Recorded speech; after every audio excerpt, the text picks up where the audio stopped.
तो स्वागत है हमारे YouTube चैनल में आप सभी का। उम्मीद करता हूँ आप लोग बढ़िया होंगे। आज हम आप लोगों को एक नया कंटेंट लेके आ रहे हैं, जिसमें हम आप लोगों को हमारे जो पास का चालीसा काल होता है उसमें क्रूस रास्ता किस प्रकार से किया जाता है और किस जगह में किस स्थान में किस प्रकार का, हम लोग को वैसे भी 14 स्थान होता है, तो 14 स्थान में क्या क्या प्रार्थना किया जाता है। हर शुक्रवार को चालीसा, जैसे गुड फ्राइडे आता है उससे पहले हम लोग इस प्रार्थना को दोहराते हैं। ये चालीसा काल का जो हमारे यीशु का यादगार में मनाते हैं, जो उस समय 4000 वर्ष पहले जब यीशु को सूली पर लटकाया गया था, अपने हमारे सभी देशवासी यानी जितने भी व्यक्ति हैं उन सभी के पापों को मुक्ति दिलाने के लिए उन्होंने क्रूस में अपना समर्पित किया था। तो उसी प्रार्थना को हम याद करने के लिए हर शुक्रवार को दोहराते हैं इस पास्का काल यानी गुड फ्राइडे के समय में। और गुड फ्राइडे के बाद हमारा ईस्टर बनाया जाता है। तो हम आप लोगों को इसी प्रार्थना को दिखाना चाहते हैं। तो चलिए वीडियो में आगे बने रहिए। वीडियो अच्छा लगेगा तो आप लोग हमारे चैनल को सब्सक्राइब जरूर कर दीजिएगा। तो चलिए वीडियो को आगे लेते हैं और प्रार्थना आप लोगों को दिखाते हैं कि इस जगह में क्या प्रार्थना किया जाता है। क्रूस का रास्ता पापियों का मन फिराने के लिए धर्म की ढिलाई में करने वाले और उत्साहित करने और भले लोगों को पवित्र करने का बड़ा लाभदायक उपाय होता है। क्रूस के रास्ते में के समय हम मन ही मन यीशु के साथ कलवारी पहाड़ की रास्ता में चलते हैं, जैसे मैंने आप लोगों को बताया था। इस शोकमयी यात्रा करते हैं। चलते चलते और देखते हम अपने हृदय में प्रेम और धन्यवाद का भाव उत्पन्न करने लगते हैं और विनती बोलते हैं। इस बात पर विचार करते हैं कि किसके लिए हम दंड मोचन कमाना चाहते हैं, यानी किसके लिए हम पापों को क्षमा करना चाहते हैं, पापों की क्षमा मांगते हैं। और शोकाग्नि की आत्माओं के लिए, है ना। और हर स्थान में हम यह विनती दोहराते हैं, प्रणाम मरिया हे पिता हमारे, है ना। और चलिए तो आगे का पहला स्थान आप लोगों को दिखाएंगे। स्थान यीशु को प्राण दंड की आज्ञा मिलती है। हम तेरी आराधना करते हैं ख्रीस्त और तुझे धन्य कहते हैं, क्योंकि तूने अपने पवित्र क्रूस की दुनिया को बचाया। सिपाही लोग यीशु को कोड़ों से मार के सिर पर कांटों का मुकुट धर के उनको पिलातुस के सामने लाते हैं। पिलातुस बड़े अन्याय से यीशु के प्राण दंड की आज्ञा देता है। इसके बाद हम लोग हे पिता हमारे की विनती बोलते हैं, फिर प्रणाम मरिया की विनती बोलते हैं। उसके बाद इस पहला स्थान को अंत कर देते हैं। फिर इसके बाद शुरू होता है दूसरा स्थान। पीछे स्क्रीन में दिख रहा होगा आप लोगों को, यीशु के कंधे पर क्रूस लादा जाता है। मतलब यीशु को सबसे पहले क्रूस लादा जाता है। वहाँ जितने भी रहते हैं यहूदी लोग, वो लोग बोलते हैं क्रूस दीजिए, इसलिए यीशु के कंधे में क्रूस लादा जाता है राजपाल पिलातुस की आज्ञा के अनुसार। यीशु अपने कंधे के पर भारी क्रूस ढोते ढोते हमको याद करते रहते। उन्होंने हमारे लिए अपने पिता को अपना मरण चढ़ाया। फिर इसके आगे भी विनती रहता है। वो विनती इस प्रकार है, हे प्राण प्यारे यीशु, जो दुख कष्ट मुझे अपने मरण तक उठाने पड़ेंगे उन्हें मैं सारे हृदय से ग्रहण करता हूँ। गिड़गिड़ा के तुझसे विनती करता हूँ, उस दुख के पुण्य फलों के द्वारा जिनको तूने क्रूस ढोते समय उठाया, मुझे सहायता दे, जिससे मैं पूरे धीरज और त्याग से अपना क्रूस ढोऊं। इसके बाद फिर वैसे ही हे पिता हमारे का विनती बोलते हैं, प्रणाम मरिया की विनती बोलते हैं। इसके बाद इस दूसरा स्थान भी अंत हो जाता है। अब आता है हमारा तीसरा स्थान। हमारे स्क्रीन के पीछे आप लोगों को दिखाई दे ही रहा होगा, यीशु पहली बार क्रूस के नीचे गिरते हैं। अब क्रूस ढोते ढोते यीशु का पहला बार नीचे गिरते हैं। यीशु के शरीर को कोड़ों से लहूलुहान हो गया था। उसके सिर पर कांटों का मुकुट था और वह इतना निर्बल बन गए थे कि मुश्किल से ही आगे चल सकते थे। इस पर भी उन्हें क्रूस का भारी बोझ अपने कंधे पर ढोना ही पड़ता था। सिपाही लोग उनको क्रूरता से मारते और ढकलते थे, जिसका फल यह होता था कि यीशु भूमि पर गिर गए। फिर इसके आगे भी वैसे ही विनती बोलते हैं। उसके बाद यह स्थान भी समाप्त हो जाता है। अब आता है चौथा स्थान। स्क्रीन के पीछे आप लोगों को दिखाई दे ही रहा होगा, है ना? यीशु और उनकी दुखी माँ की भेंट। जब यीशु क्रूस ढोते रहते हैं उस समय उसकी माँ से उनकी भेंट होती है।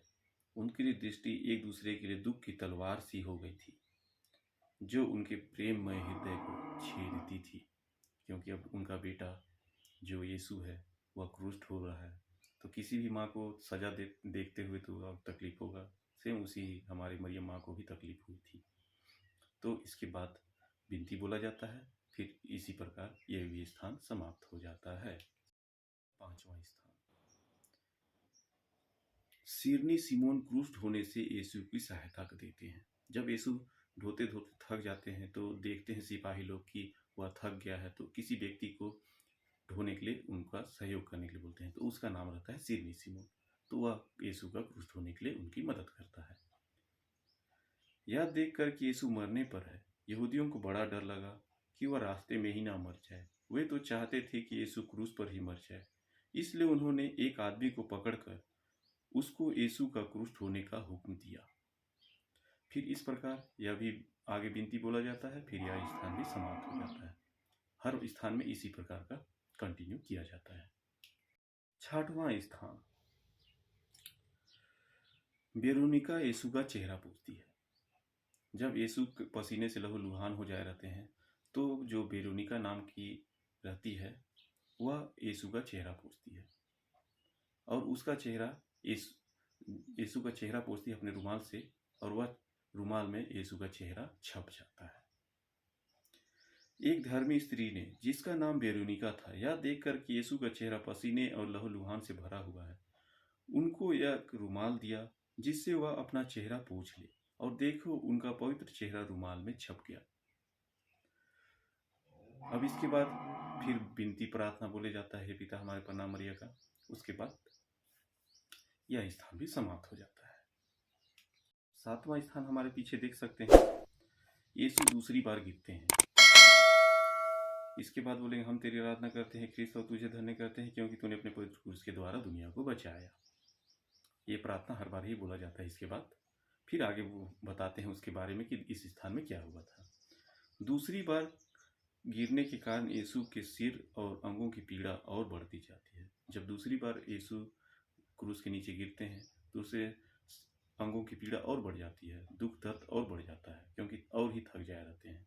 इसके बाद आगे प्रार्थना फिर है पिता हमारे प्रणाम मरिया बोला जाता है। उसके बाद यह स्थान भी समाप्त हो जाता है। स्थान देख सकते हैं पीछे स्क्रीन में आप लोगों को दिख रहा होगा। यरूशलेम की स्त्रियां यीशु के लिए रोती कलपती हैं। हम तेरी आराधना करते हैं क्रिस्त और तुझे धन्य कहते हैं, क्योंकि तूने अपने पवित्र क्रूस के द्वारा इस दुनिया को बचाया। अब यरूशलेम की स्त्रियां सब तो यीशु को प्यार करते ही थे, तो वहाँ की स्त्रियां यीशु को देख के रोती और कलपती हैं। तो यीशु उनसे कहता है, ये स्त्रियां यीशु के लुहान देखकर दया से भर आई और रोने कलपने लगी। पर यीशु ने उनसे कहा, ये यरूशलेम की पुत्रियों, मेरे लिए मत रो, पर अपने बालकों के लिए रो।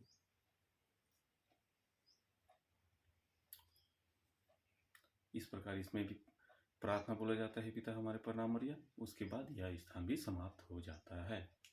हमारा नौवां स्थान, यीशु तीसरी बार गिरते हैं। अब यीशु तीसरी बार गिरते हैं। पहली बार गिरे, दूसरी बार गिरे, ये तीसरी बार गिरे। हम तेरी आराधना करते हैं हे क्रिस्त और तुझे धन्य कहते हैं, क्योंकि तूने अपने पवित्र क्रूस के द्वारा इस दुनिया को बचाया। अब तीसरी बार गिरने से उनकी यीशु की निर्भरता अत्यंत बढ़ गई थी। साथ ही सिपाहियों की क्रूरता भी बढ़ती जाती थी। यीशु तो मुश्किल से ही आगे चल सकते थे, इस पर भी सिपाही कोड़ों की मार से उन्हें चलाते ही रहते थे ताकि वह जल्दी पहुंचे।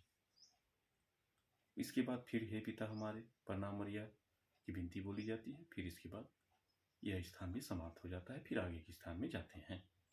अब आता है 10वां स्थान, यीशु के कपड़े को उतारते हैं। अब यीशु अपने जो स्थान रहता है, क्रूस जहाँ उनको लटकाया जाता है, वहाँ पहुँच जाते हैं। तब उनके कपड़ों को उतारा जाता है। सिपाहियों ने बड़ी क्रूरता और जबरदस्ती से यीशु के कपड़ों को उतारा। फल यह हुआ कि शरीर में चिपटे हुए कपड़ों को खींचने से उनके घाव फिर खुल गए और लहू जोर से बहने लगा। इसके बाद हे पिता हमारे प्रणाम मरिया, इस प्रकार फिर से विनती बोला जाएगा, फिर यह स्थान भी समाप्त हो जाएगा। आता है 11वां स्थान। यीशु क्रूस पर ठोके जाते हैं। अब उनका कपड़ा उतार लिए यीशु भगवान का, अब उनको क्रूस पर ठोका जाता है। उस जमाने में यह सजा बहुत क्रूरता वाली थी। आजकल के ज़माने में ऐसे सजा किसी को नहीं मिलती है, बहुत अच्छी बात है। अब उस समय हमारे भगवान इस प्रकार की सजा भोगे हैं। सिपाहियों ने यीशु को क्रूस पर पटक दिया और वह अपने हाथ फैलाते हैं और अब हमारी मुक्ति के लिए अपने शाश्वत पिता को अपने प्राणों का बलिदान चढ़ाते हैं। वे निष्ठुर लोग उन्हें कीलों से क्रूस पर ठोकते हैं, फिर क्रूस को खड़ा करके गाड़ के उन्हें भयानक कष्ट और अपमान के साथ क्रूस पर मरने देते हैं। सोचिए कितना बड़ा दुख की बात है। फिर इसके आगे भी हे पिता हमारे प्रणाम मरिया की विनती बोली जाती है, फिर यह स्थान समाप्त हो जाता है। अब आप देख सकते हैं कि किस प्रकार हमारे दुख का स्मरण किया जाता है इस क्रूस रास्ता के जरिए। ये देखिए 12वां स्थान। यीशु क्रूस पर मर जाते हैं। अब सोचिए, अब क्रूस पर लटकाए हैं, ठोक दिए हैं, पेट में एक चाकू भाला से घोंप देते हैं, तो उसके बाद यीशु धीरे धीरे मर जाते हैं।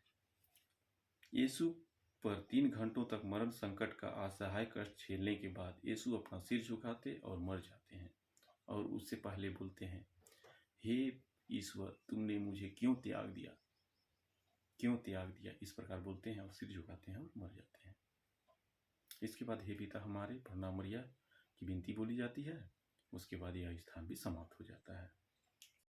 अब आता है 13वां स्थान। यीशु क्रूस पर से उतारे जाते हैं। अब उसके घर वाले उसको क्रूस पर से उतारते हैं, यानी माता मरियम उनको और उनके भी और कोई भी उनके साथ जाते हैं, वे सभी उतारते हैं। यीशु के मरने के पीछे 2 चेले यासूब और निकोदिस यीशु को क्रूस से उतारते हैं। जो उतारते हैं उनका नाम क्या था? यासूब और निकोदिम। वे यीशु को उनकी दुखित माता की गोद में रख देते हैं। वह अकथनीय प्रेम के साथ उन्हें अपनी छाती से लगाती है। इसके बाद हे पिता हमारे प्रणाम मरिया, ये सब की विनती बोली जाती है, फिर यह स्थान भी समाप्त होता है।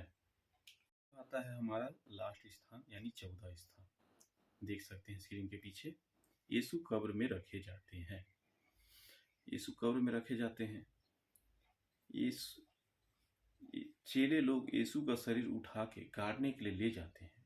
उनके साथ मरियम भी उनके साथ साथ जाती है। जो मरियम माँ होती है वो भी उनके साथ साथ जाती है और अपने हाथों से कब्र को ठीक करके फिर कब्र बंद करके सब कोई वहाँ बड़े दुख से साथ चले जाते हैं।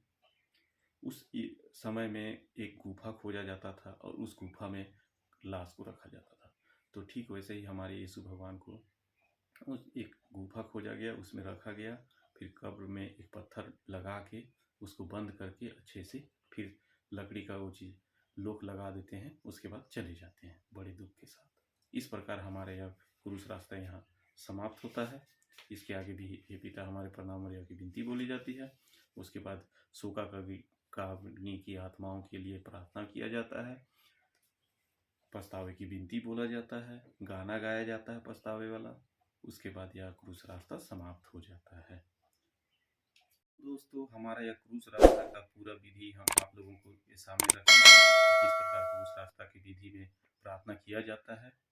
तो अगर हमारी इस क्रूस रास्ता की विधि आप लोगों को अच्छी लगी हो तो हमारे चैनल को सब्सक्राइब करिएगा और अपने दोस्तों से शेयर करिएगा। जो